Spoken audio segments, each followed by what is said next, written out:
Bandera Reports Afternoon Edition. Inanunsyo ng Department of Budget and Management o DBM na inaprubahan na ni Pangulong Ferdinand Marcos Jr. ang karagdagang 1,000 piso o 1,000 peso na election allowance para sa mga gurong nagsilbing poll workers noong 2025 May midterm election.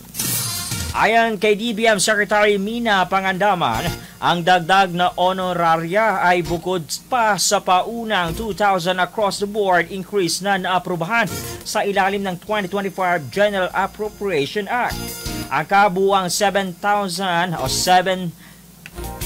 758.4 million ang pondong inilaan ng DBM para sa benepisyong ito na layong kilalanin ang sakripisyo ng mahigit na sa 758,000 poll workers, lalo na ang mga guro na tumagal ng magdamag upang tiyakin na ligtas at tapat ang resulta ng halalan.